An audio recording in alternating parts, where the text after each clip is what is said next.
வணக்கம். நேற்றுக்கும் இன்றைக்கும் ஒன்றும் பெரிய வித்தியாசம் கிடையாது. நேற்று மத்தியானத்துக்கு மேலே பெருசாக கீழே சரிஞ்சிச்சு. Mainly because of banking sectors. Banking செக்டரில் சில heavy weights HDFC, ICICI, Axis Bank இவங்களாம் டவுன் ஆனாங்க. இன்றைக்கி அப்படியே ரிவர்ஸ். அண்ட் நேற்று இன்ஃபோசிஸ் பாசிட்டிவில் இருந்துச்சு. இன்றைக்கி இன்ஃபோசிஸ் நெகட்டிவில் இருக்குது. ஸோ அப்படியே நேற்று நடந்ததுக்கு அப்படியே பரட்டி போட்டிருக்காங்க. இன்றைக்கி top performer HDFC, Tata Steel, ITC, Mahindra and Mahindra, Reliance, banking செக்டரில் மற்ற ஸ்டாக்ஸ் எல்லாமே இருக்குது. நெகட்டிவ் சைடில் நீங்கள் எடுத்துக்கிட்டிங்கன்னா Infosys, TCS, Bharti Airtel, Hindustan Lever, Axis Bank இவங்களாம் நெகட்டிவ் சைடில் இருக்கிறாங்க. ஸோ நேற்று நடந்ததுக்கு மோர் ஆர் லெஸ் சிமிலர் பேட்டர்னில் தான் இருக்குது. எக்ஸப்ட் தட் பிளேட் மாற்றி போட்டிருக்காங்க. நேற்று எதெல்லாம் ஷார்ட் கவரிங் முடித்து கீழே வந்துச்சோ அதெல்லாமே இன்றைக்கி ஷார்ட் கவரிங்ஸில் மேலே போயிருக்கு. இது ஒரு சைடு.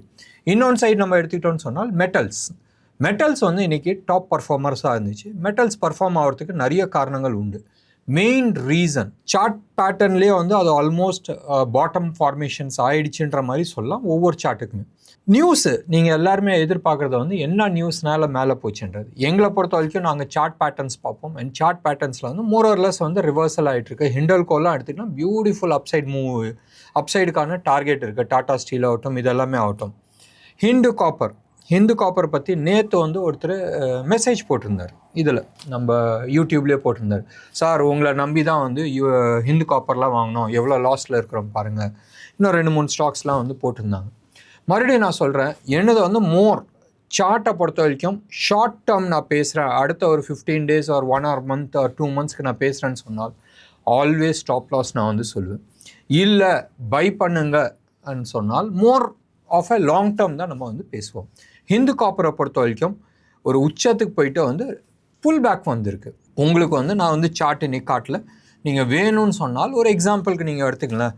ஹிந்து காப்பரோட லாஸ்ட் 15 yearsக்கான சார்ட் எடுத்துங்க, மந்த்லி சார்ட், ரைட்? ஒன்று. அதே மாதிரி டிஎல்எஃபோட மந்த்லி சார்ட் எடுத்துங்க.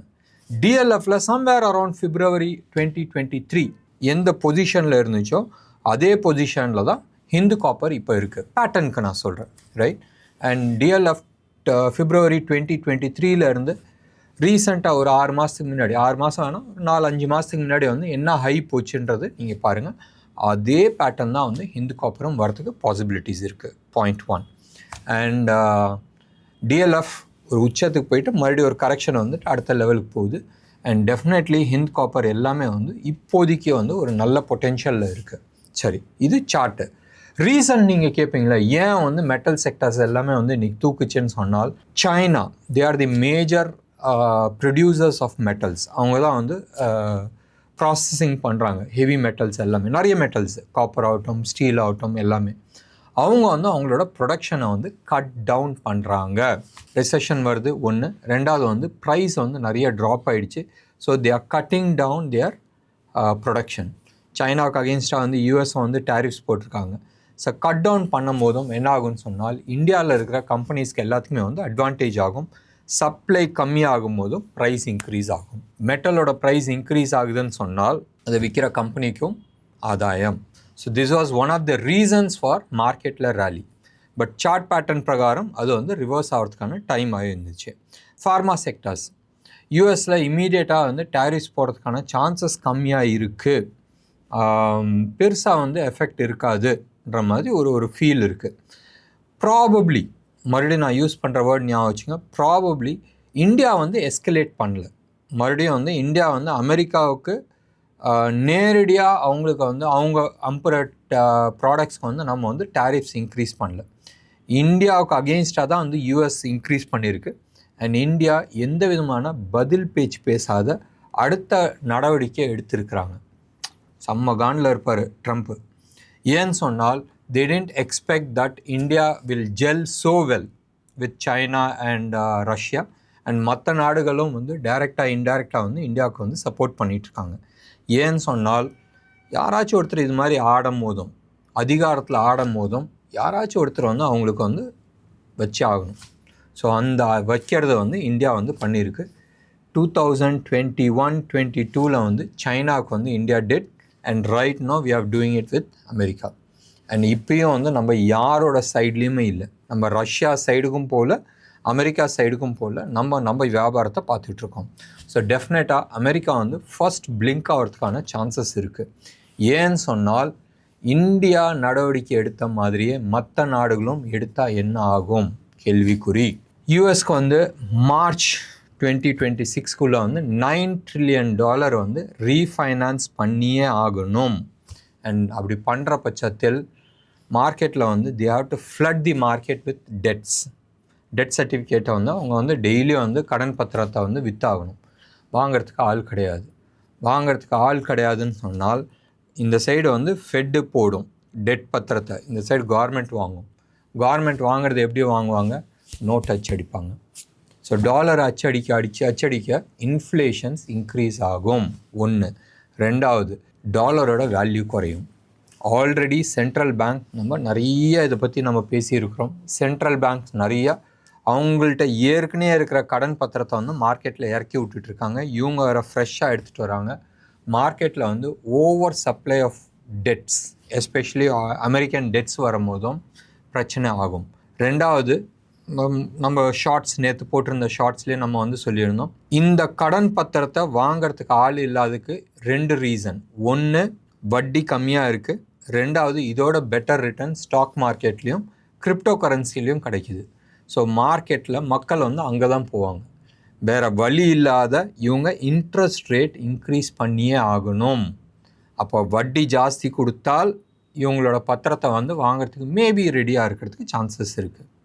ஸோ அந்த ஒரு ரீசன்னால் தான் யாருமே வந்து வாங்க மாட்டேங்கிறாங்க. எத்தனை பேர்த்துக்கு பாண்ட் மார்க்கெட் பற்றி தெரியுன்றது தெரியாது. இப்போ நீங்கள் 100 ரூபா இன்வெஸ்ட் பண்ணுறீங்க. இப்போ வட்டி வந்து 5 ரூபா இருக்குது, 5% இருக்குது, ரைட்?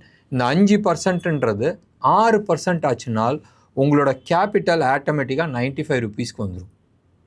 எப்படி? வட்டி வந்து 100 ரூபா இருக்குது, சரி 100 ரூபா நீங்கள் பணம் போடுறீங்க. இப்போ வட்டி 5% இருக்குது. 5% பதிலாக கவர்மெண்ட், யூஎஸ் கவர்மெண்ட் வந்து 6% ஆக்குறாங்கன்னு சொன்னால் உங்களோட கேபிட்டல் 100 ரூபாலேருந்து 95 ரூபாய்க்கு வந்துடும். இது என்னதுன்றது நீங்களே கூகுள் பண்ணி பாருங்கள். இல்லை மேபி நாளைக்கு வந்து பாண்ட் மார்க்கெட் எப்படி ஒர்க் ஆகுதுன்றது ஒரு வீடியோ நான் போடுறேன்.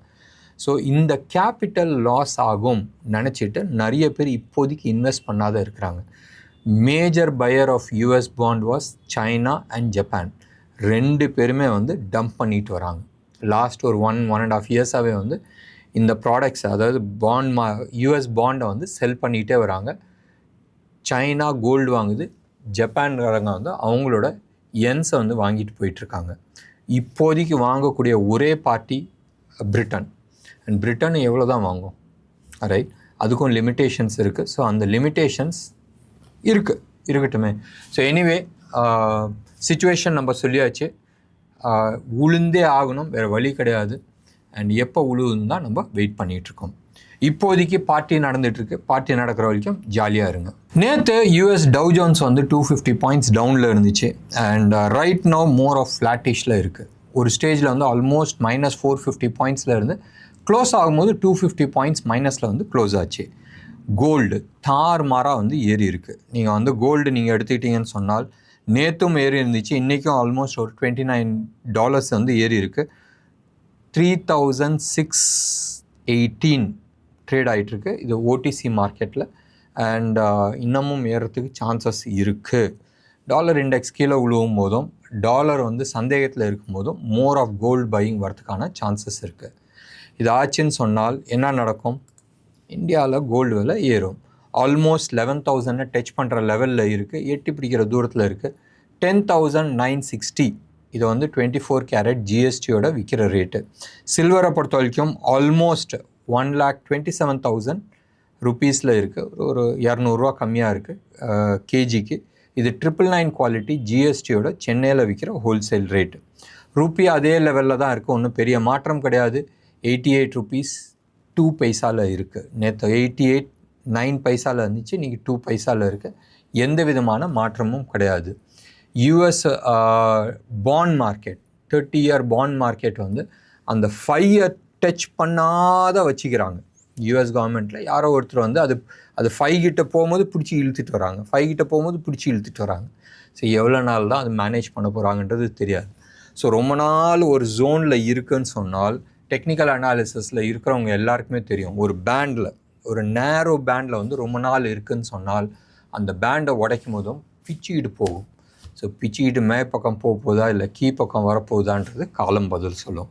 பட் இருக்கிற சூழ்நிலை நம்ம எடுத்துக்கிட்டோம்னு சொன்னால் மே சைடு போகிறதுக்கான சான்சஸ் தான் நிறைய இருக்குது. நேற்று வந்து நம்ம பார்த்தோம் close to about 50 lakh calls வந்து எக்ஸ்ட்ரா ரைட் பண்ணியிருந்தாங்க புட்டோட. இன்றைக்கி அப்படியே தலைகளாக மாறி இருக்குது. முந்தா நேற்று வீடியோஸில் நீங்கள் பார்த்துருப்பீங்க close to about 7.5 crores extra put write ஆகிருந்துச்சு. இன்றைக்கும் close to about 1.95 crore put தான் எக்ஸ்ட்ரா ரைட் பண்ணியிருக்கிறாங்க. Close to about 6.44 crore put வந்து ரைட் பண்ணியிருக்கிறாங்க ஓவராலாக. அதில் இன்றைக்கு மட்டுமே வந்து 4 கோடி புட்டு வந்து எழுதியிருக்கிறாங்க. க்ளோஸ் டு ஒரு 2-3 லட்சம் கம்மியாக இருக்குது. 4 கோடி புட்டு எக்ஸ்ட்ரா ரைட் பண்ணியிருக்கிறாங்க. என்ன கட்ஸுன்னு பாருங்கள். கால் சைடில் நம்ம எடுத்துக்கிட்டோன்னு சொன்னால் close to about 6.10 crore calls வந்து ரைட் பண்ணியிருக்கிறாங்க. எல்லா ஸ்ட்ரைக் ப்ரைஸும் நான் சொல்கிறது. இதில் ஹையஸ்ட் புட்டு வந்து 24,500 அதே லெவலில் தான் நிற்கிது. Close to about 1.20 crore put வந்து ரைட் ஆகிருக்கு. இன்றைக்கு மட்டுமே அந்த லெவலில் வந்து 70,40,000 புட் ரைட் ஆகிருக்கு. இந்த நம்பர்ஸ் ஏன் சொல்கிறேன்னு சொன்னால் பெரிய நம்பர்ஸ், ரைட்? இந்த லெவலை வந்து உடைக்கிறது வந்து அவ்வளோ ஈஸி கிடையாது. இவ்வளோ பேர் வந்து அந்த இடத்துல எழுதியிருக்கிறாங்கன்னா இந்த 1.20 crore நான் சொன்னால் அது டிவைடட் பை 75 போட்டுருங்க. அவ்வளோ கான்ட்ராக்ட்ஸ் வந்து பிரேக் பண்ணணுன்னு சொன்னால் சாதாரண ஆட்கள் பண்ண முடியாது. பெரும் பணம் பண்ணி ஆகணும். பெரும் பணம் சொன்னால் ஜனா ஸ்ட்ரீட் இருக்குல்ல, அவங்க மாதிரி ஜனா ஸ்ட்ரீட்டை வந்து அவங்க எல்லா ஊர்லேருந்தும், இந்தியாவிலேருந்து மட்டும் இல்லை எல்லா ஊர்லேருந்தும் அவங்க வந்து செகண்ட் குவார்ட்டரோட ரிசல்ட்ஸ் கொடுத்துருக்குறாங்க. செம்ம ப்ராஃபிட் பார்த்துருக்குறாங்க. க்ளோஸ் டு அபவுட் $10 billion வந்து பார்த்துருக்குறாங்க. ஒரு பில்லியன்றது நம்ம ஊருக்கு வந்து 8,800 கோடி. அப்போ 10 பில்லியன்றது எவ்வளோ அமௌண்ட்டுன்றது பாருங்கள். அதில் நிறைய இந்தியாவில் தான் அடிச்சிருப்பாங்கன்றது நினைக்கிறேன். எனிவே, ஸோ இதுதான் வந்து சூழ்நிலை. புட்டை பொறுத்த வரைக்கும் 24,500 ஹையஸ்ட் புட்டு இருக்குது. காலை பொறுத்த வரைக்கும் 25,000 ஹையஸ்ட் கால் ரைட் ஆகிருக்கு. இது செப்டம்பர் 9th எக்ஸ்பைரிக்கான டேட்டா. பேங்க் நிஃப்டியை பொறுத்த வரைக்கும் இன்றைக்கி வந்து 406, இது வந்து ஸ்பாட்டில், ஃபியூச்சர்ஸில் வந்து 351 பாயிண்ட்ஸ். இன்றைக்கி வந்து நிஃப்டி வந்து 105 பாயிண்ட்ஸ் ப்ரீமியமில் இருக்குது. பேங்க் நிஃப்டியை பொறுத்த வரைக்கும் 324 பாயிண்ட்ஸ் ப்ரீமியமில் இருக்குது. பேங்க் நிஃப்டி 55,000 ஹையஸ்ட் காலும் அண்ட் 55,300 செகண்ட் ஹையஸ்ட் காலும் இருக்குது. புட்டை பொறுத்த வரைக்கும் 54,000 நிற்கிது. So close to about 1000 points வந்து ஸ்ப்ரெட் இருக்குது. ஸோ வோலட்டாலிட்டி இருக்கிறதுக்கான நிறைய வாய்ப்புகள் இருக்குன்றது காட்டுது. ஸோ மார்க்கெட்டில் கிளியர் கட் டைரக்ஷன்ஸ் கிடையாது. இண்டிவிஜுவல் ஸ்டாக்ஸில் நிறைய ஸ்டாக்ஸ் வந்து சூப்பர் டூப்பராக இருக்குது. யாராச்சும் வந்து நீங்கள் ஸ்டாக் பார்க்கணும், நான் நாளைக்கு நாளான்னைக்குன்ற ஸ்டாக் நான் சொல்ல, எக்ஸைட் பேட்டரியோட மந்த்லி சார்ட்டை போய் பாருங்கள், சூப்பராக இருக்குது, ரைட்? அது மாதிரி நிறைய ஸ்டாக்ஸ்கள் ஒரு க்ளோஸ் டு அபவுட் 8-10 ஸ்டாக்ஸ் வந்து நல்லா இருக்குது மந்த்லி சார்ட்டில், with possible target on the upside within next 6 to 8 months டைமில். மறுபடியும் ஞாபகம் வச்சுங்க, நிறைய நெகட்டிவிட்டி மார்க்கெட்டில் இருக்குது. மந்த்லி சார்ட்டில் வந்து ஒரு பிரேக் அவுட் வந்திருக்குன்னு சொன்னால் it is really very good. என்ன நேர்களே, இன்றைக்கி ப்ரோக்ராம் உங்களுக்கு பிடிச்சிருந்துச்சுன்னா லைக் பண்ணுங்கள், ஷேர் பண்ணுங்கள். டெஃபினட்டாக உங்களோட கமெண்ட்டை நான் எதிர்பார்க்குறேன். நன்றி, வணக்கம்.